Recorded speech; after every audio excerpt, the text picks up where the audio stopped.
Hey guys, welcome to our YouTube channel. 10th Maths lo another important question. Find the number of terms in AP. AP ன்னு பார்த்தீங்கன்னா arithmetic progression. So 3, 6, 9, 12 etc. 111 அதாவது 111. தமிழ்ல 3, 6, 9, 12 up to 111 என்ற கூட்டுத்தொடர் வரிசையில் உள்ள உறுப்புகளின் எண்ணிக்கையை காண்க அப்படின்னு கேட்டிருக்காங்க. சொல்யூஷன் என்ன? முதல்ல நம்ம ஃபார்முலா பார்த்தீங்கன்னா n = l - a divided by d whole bracket of அதாவது ஹோல் இன்ட் ப்ளஸ் 1 அப்படின்னு சொல்லி கொடுத்துருக்காங்க. அதுக்கு முதல்ல ஏனா என்ன எல்லுனா என்னன்னு தெரிஞ்சுக்கணும். ஏன்றது வந்து 3ன்னு எடுத்துருக்கோம் முதல் உறுப்பு. ஏக்கு அர்த்தம் என்னன்னு பார்த்தீங்கன்னா முதல் உறுப்பை வந்து ஏன்னு டினோட் பண்ணுறோம்.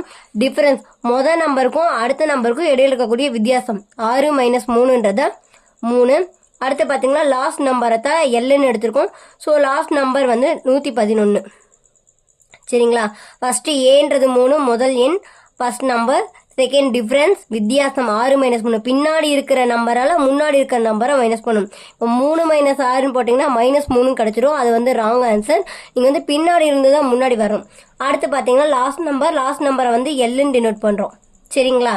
இப்போ அரித்மெட்டிக் ப்ரோக்ரஷனோட ஃபார்முலா என்னன்னு பார்த்தீங்கன்னா n = l - a divided by d plus 1. So n = இதில் இருக்கிற ஆன்சரில் சப்ஸ்டிட் பண்ணுவோமா?